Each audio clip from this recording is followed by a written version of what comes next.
আসসালামু আলাইকুম আরহামতুল্লাহি অবরকাতুহু। প্রিয় দেশবাসী, আমি একটি রিপোর্ট বিশ্লেষণ করব, যে রিপোর্টটি করেছে যুগান্তর পত্রিকা। সেই রিপোর্টটি হলো, বিএনপির সিনিয়র যুগ্ম মহাসচিব রুহুল কবির রিজভী বলেছেন, শেখ হাসিনাকে আশ্রয় দিয়ে ভারত কোনোভাবেই স্থির থাকতে পারছে না এবং ভারত প্রতিনিয়ত মিথ্যাচার করে যাচ্ছে, যা পৃথিবীর কোনো রাষ্ট্র এমনটি মিথ্যাচার করছে না। শেখ হাসিনাকে এমনভাবে আঁকড়ে ধরেছিল যে কোনোভাবেই শেখ হাসিনা যেন ক্ষমতাচ্যুত না হয় সেদিকেই ভারত অবস্থান নিয়েছিল। কিন্তু 5ই আগস্ট ও জুলাই বিপ্লবের মধ্য দিয়ে শেখ হাসিনার যে পতন হয়েছে, সে পতন কোনোভাবেই ভারত মেনে নিচ্ছে না।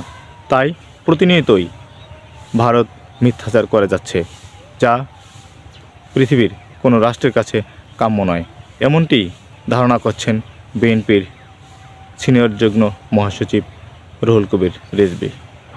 এ বলে আমার সংক্ষিপ্ত বিশ্লেষণ শেষ করছি। আসসালামু আলাইকুম ওয়া রাহমাতুল্লাহি ওয়া বারাকাতুহু।